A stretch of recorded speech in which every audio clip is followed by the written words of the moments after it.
ॐ श्री महाप्रज्ञ गुरवे नमः। जिसके सांसों में रहता है शाश्वत शांति का स्पंदन, उस महाप्रज्ञ को वंदन, उस महाप्रज्ञ को वंदन।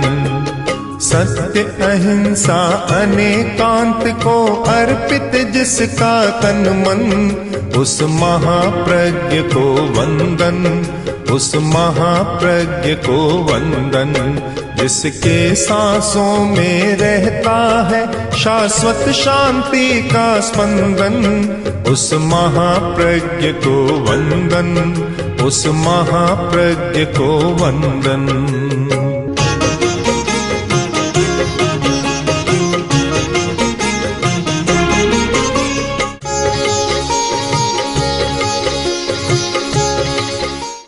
पवित्र भाव रखो। आज की भाषा में सकारात्मक भाव, कोई भी नकारात्मक चिंतन भाव न आए, सकारात्मक भाव, भाव शुद्धि। अब सकारात्मक की व्याख्या कोई भी समझना हो तो आप 18 पापों की सूची सामने रख लें, समझ में आ जाएगा। ये जो 18 पाप है, प्राणातिपात, मृषावाद, अदत्ता दान, मैथुन, परिग्रह, क्रोध, मान, माया, लोभ आदि आदि, जो 18 पापों की एक सूची है। जब जब हमारा भाव इन पापों से संपृक्त होता है तो वह नकारात्मक बन जाता है, और जब जब हमारा भाव इनसे वियुक्त होता है, पृथक होता है, तो हमारा भाव सकारात्मक बन जाता है। शायद आत्मा का साक्षात्कार या परम आत्मा का साक्षात्कार, भगवान का साक्षात्कार, कुछ भी कहें, वह इसीलिए नहीं होता कि ये अशुद्ध भाव पर्दा डाल देते हैं, हमें देखने नहीं देते। अगर भाव शुद्धि हो तो साक्षात्कार हो सकता है। अब जहाँ 18 हैं उनमें एक भाव की हम चर्चा करें जो मन को बहुत मलिन बना देता है, भावों को अशुद्ध बना देता है, और वह व्यक्ति को आत्मा परमात्मा से दूर ले जाता है, और उसका नाम है ईर्ष्या। ईर्ष्या बहुत भारी समस्या है। पर सुख दुर्बलता व्यथा अद्भुत कथा कहा है। आचार्य तुलसी ने कालू यशोविलास में लिखा है कि पर सुख दुर्बलता व्यथा, एक व्यथा बीमारी है, बीमारी, और बीमारी का नाम क्या? कि पर सुख दुर्बलता, दूसरे के सुख को देखकर दुर्बल होना, ये इसका नाम है। इससे ईर्ष्या कहो, डाह कहो, कुछ भी कहो, चाहे जलन कह दो बोले। ये व्यथा है, अद्भुत कथा कहा। इसकी कथा बड़ी अद्भुत है। आगे लिखा गया है कि जे माटे खाटे नहीं आयुर्वेद इलाज, तंत्र मंत्र बूटी जड़ी निवड़ी सौ निष्काज। ये बीमारी कैसी है कि उसके लिए आयुर्वेद का इलाज भी काम नहीं देता, और एलोपैथी का या एंटीबायोटिक भी काम नहीं देता। तंत्र मंत्र बूटी जड़ियाँ, जितने उपचार है, उस बीमारी को कोई नहीं मिटा सकता। अद्भुत बीमारी है। विदुर नीति बहुत सुंदर ग्रंथ है विदुर नीति का। तो विदुर नीति में लिखा गया बहुत अच्छी बात कि तस्य व्याधि रनंत कहे, एक व्याधि होती है शांत, जिसका कभी अंत आ जाता है। बीमारी हुई, उपचार किया और अंत आ जाएगा। और एक बीमारी है तस्य व्याधि अनंत कहे, कभी अंत नहीं आता, अनंत है। उस व्याधि का कोई उपचार नहीं, कोई इलाज नहीं, अनंत है, कभी अंत नहीं होता, बस जीवन भर बीमारी लागू रहती है। वह बीमारी क्या है कि स ईर्षु पर वित्तेषु, जो व्यक्ति दूसरे के धन से ईर्ष्या करता है, वह बीमारी अनंत बीमारी है, उसका कहीं अंत नहीं आता।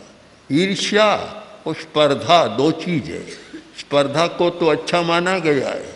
स्पर्धा और ईर्ष्या का अंतर यह है कि स्पर्धा में तो अपने बढ़ने की भावना होती है कि मैं किसी से पीछे न रहूं, दूसरे का अनिष्ट करने की भावना नहीं होती। दूसरे को देखकर एक जलन पैदा नहीं होती, पर मैं पीछे नहीं रहूं, मैं होड़ में पीछे नहीं रहूं, ये एक स्पर्धा है। मैं तो इसको गुण मानता हूँ। स्पर्धा वास्तविक गुण है कि जिस व्यक्ति में कोई स्पर्धा नहीं होती वह आगे नहीं बढ़ सकता, विकास नहीं कर सकता। वे ही लोग आगे बढ़ते हैं जिनमें स्पर्धा का भाव है। मेरा स्वयं का अनुभव है कि मेरे मन में यह रहता था कि हम जितने विद्यार्थी सहपाठी हैं, मैं किसी से पीछे न रहूं, यह बराबर भावना रहती थी और पीछे रहना चाहता भी नहीं, रहा भी नहीं। तो ये स्पर्धा अच्छी बात है। ईर्ष्या अलग चीज़ है।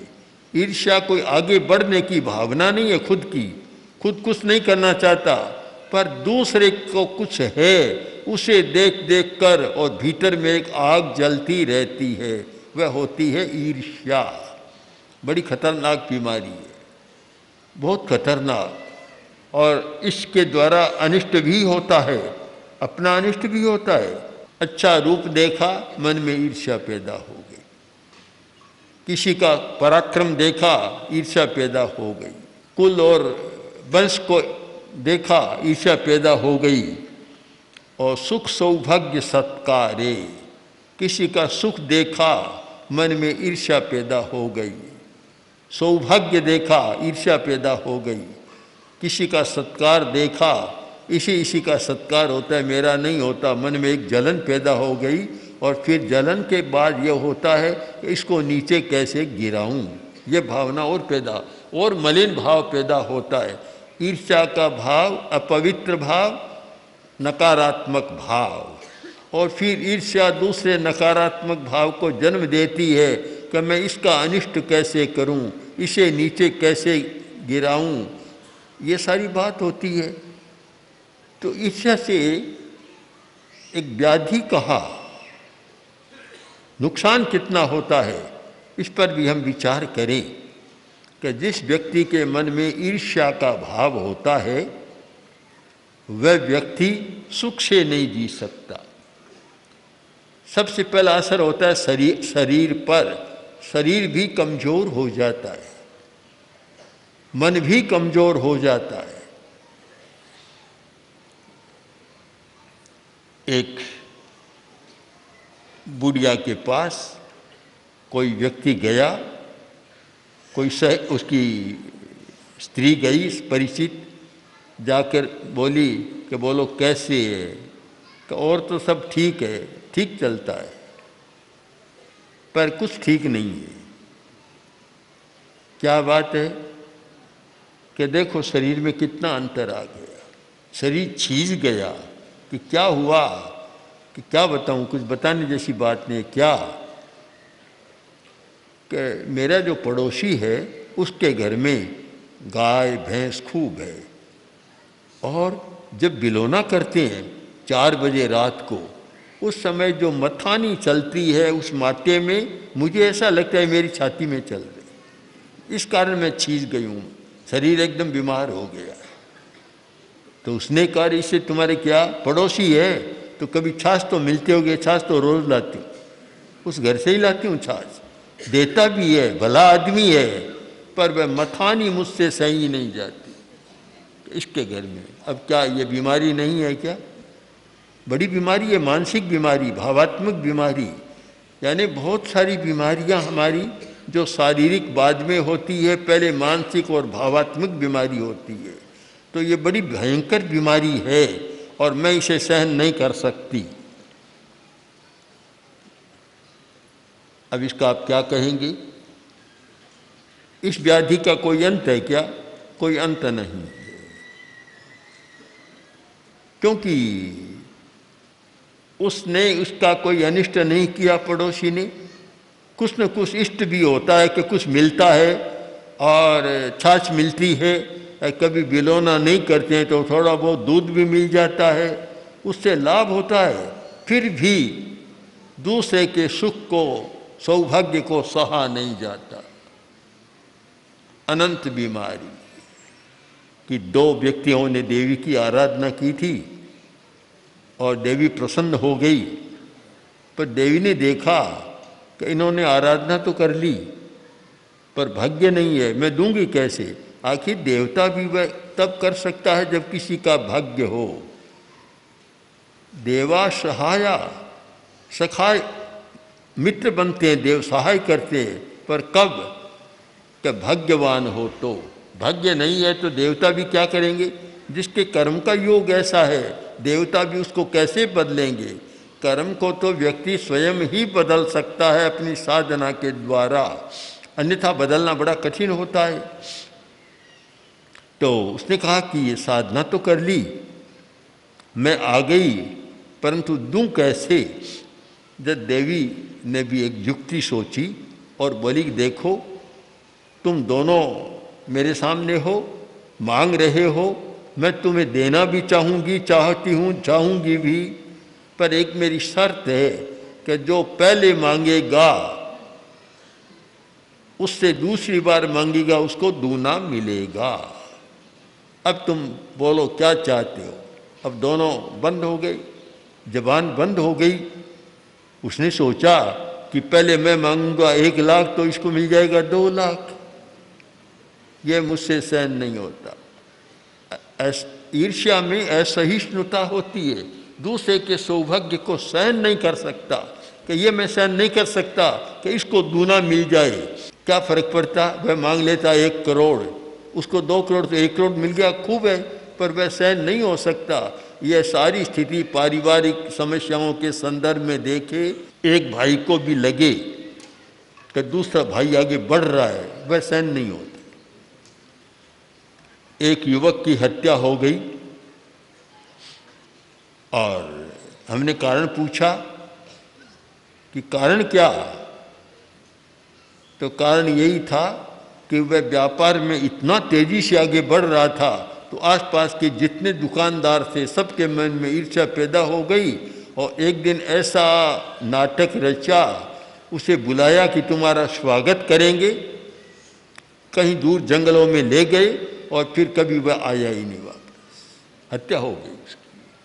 अच्छा युवक होनहार था, अपने समाज का ही था, पर इस प्रकार हो गया। ये सारा क्यों होता है कि दूसरे को सहन नहीं कर पाते कि ये क्यों बढ़ रहा है। तो देवी ने कहा मांगो, पर वह एक दूसरे को सहन नहीं कर रहे हैं, कोई बोलता नहीं है। तब देवी ने कहा देखो मैं ज़्यादा नहीं ठहरूंगी, मांगना हो तो मांगो, नहीं तो मैं जा रही हूँ। अंतिम चेतावनी दी। तब एक व्यक्ति के मन में एक और भाव पैदा हुआ। बिल्कुल ठीक बात है कि अशुद्ध भाव को जन्म देता है, नकारात्मक भाव को जन्म देता है।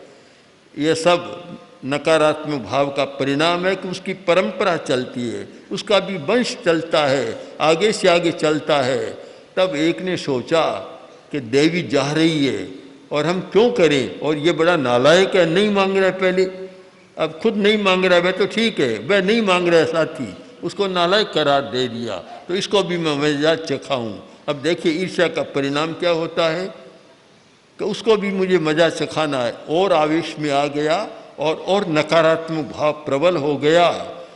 तो फिर बोला कि तुम बोलो मांगो या नहीं मांगो, देख लेना, या तो मांग लो या नहीं तो फिर मुझे मत कहना कुछ।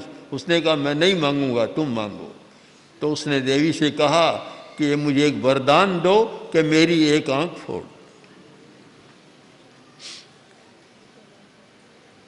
देवी ने कहा तथास्तु।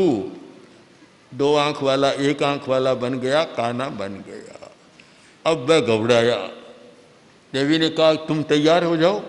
बोला कि माँ ऐसा तो मत करो, कि देखो मेरा तो वचन है कि जो पहले मांगेगा उसे दूसरी बार मांगने वाले को दूना मिलेगा। अब इसमें फर्क नहीं पड़ सकता। बस दोनों आंखें समाप्त। अब इस सारी कथा का हम विश्लेषण करें तो पता चलेगा कि ये नकारात्मक भाव या पापात्मक भाव, अशुद्ध भाव किस प्रकार अशुद्ध भावों की एक श्रृंखला बना देते हैं। आगे से आगे एक के बाद एक अशुद्ध भाव आते चले जाते हैं और व्यक्ति अपने ही जाल में फंस जाता है। बहुत जटिल प्रश्न है ये हमारे सामने कि हम कैसे बचें इन नकारात्मक भावों से कैसे बचें, और उनमें एक ईर्ष्या का काम भी बड़ा जटिल है, कैसे बचें। ये व्याधि, इसका उपचार कैसे करें, अनंत बता दिया। व्याधि तस्य व्याधि अनंत के, अनंत व्याधि है, इसका कोई अंत आने वाला नहीं है। नकारात्मक भाव के द्वारा किसी नकारात्मक भाव का उपचार नहीं किया जा सकता। इस व्याधि को कभी नहीं मिटाया जा सकता। इसको मिटाने का उपाय है सकारात्मक भाव। सकारात्मक भाव, सकारात्मक भाव का एक प्रयोग है प्रमोद भावना। प्रमोद भावना बहुत महत्वपूर्ण प्रयोग है। 16 भावनाएं अनुप्रेक्षाएं बतलाई गई हैं, उनमें 4 वे व्यवहार कौशल के लिए बड़ी महत्वपूर्ण है। मैत्री, प्रमोद, करुणा और मध्यस्थता। ये 4 भावनाएं या अनुप्रेक्षाएं बहुत महत्वपूर्ण है और जीवन व्यवहार के लिए इनका बड़ा उपयोग है।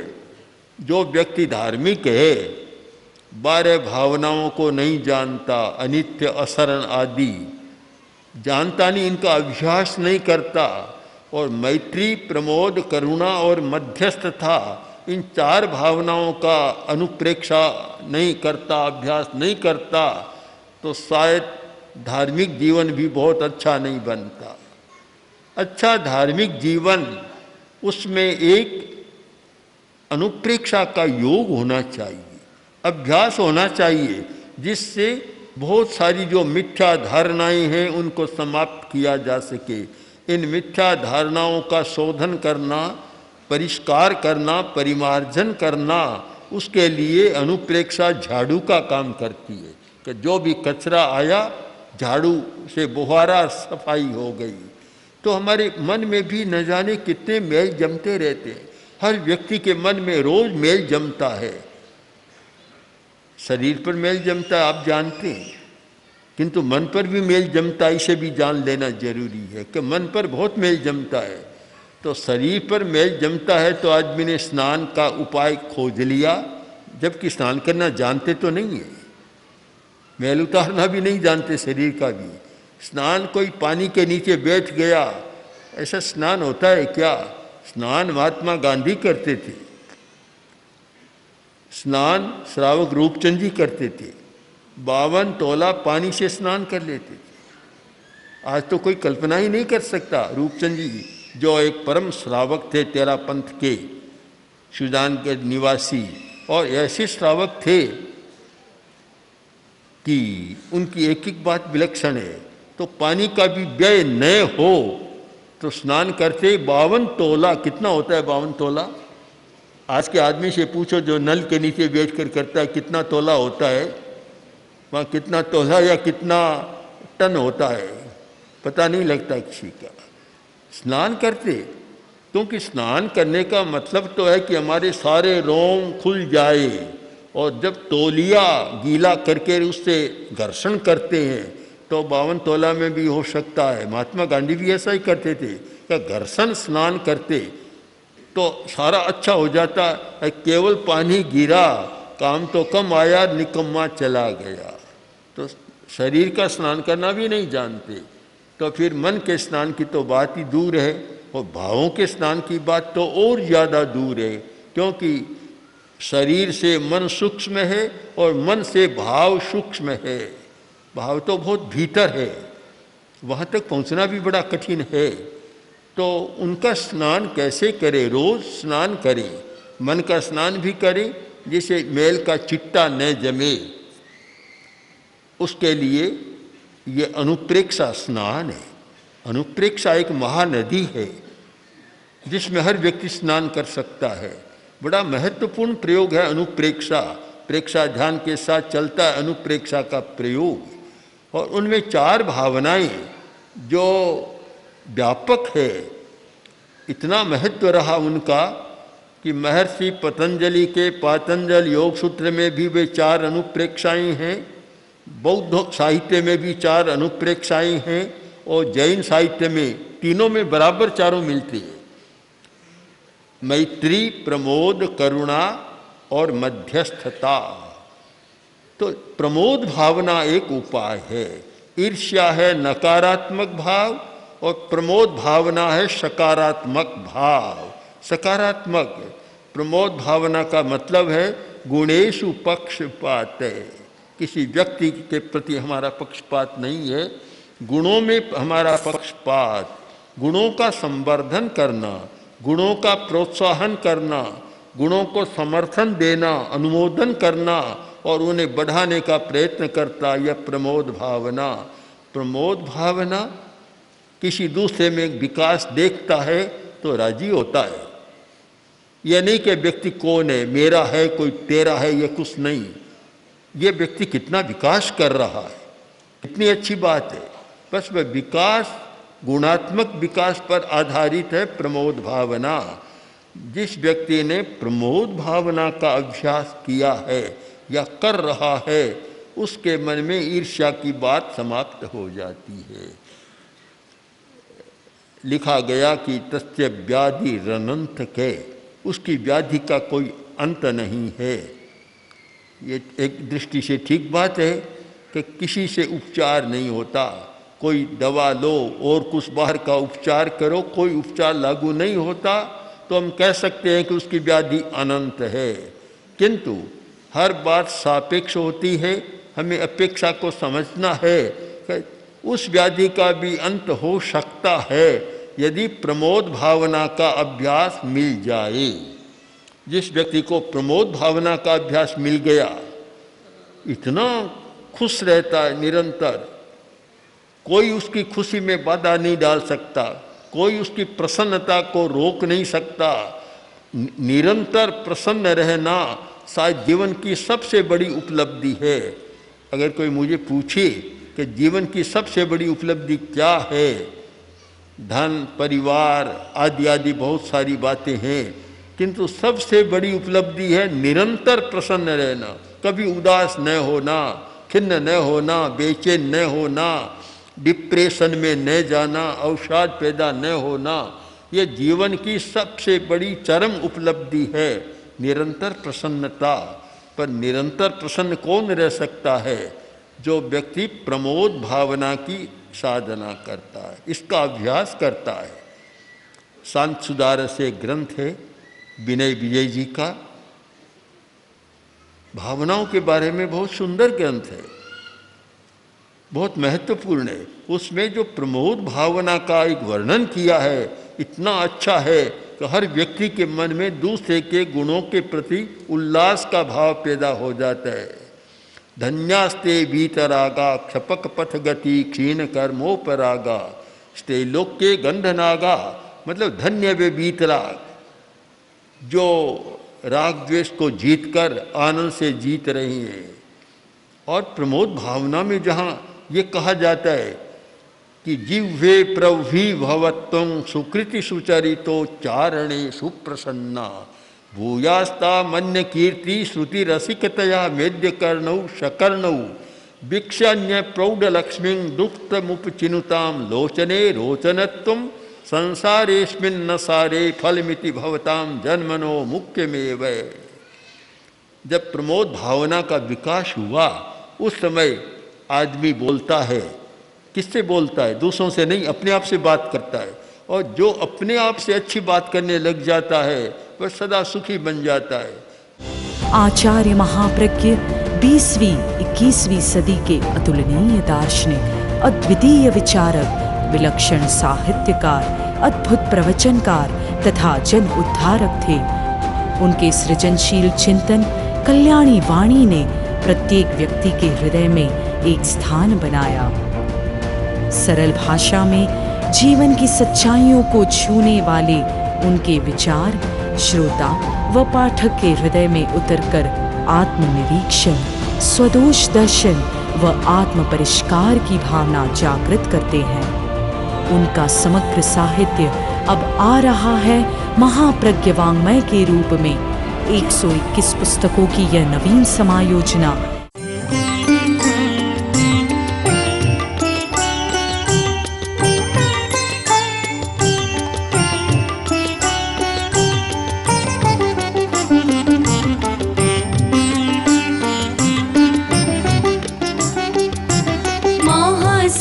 समर महाप्रज्ञ गुरुवै अर्घ्य आस्था काय चढ़ाए अमल ध्यानी विशद ज्ञानी अमर है तेरी ऋचाए महासमर महाप्रज्ञ गुरुवै अर्घ्य आस्था काय चढ़ाए।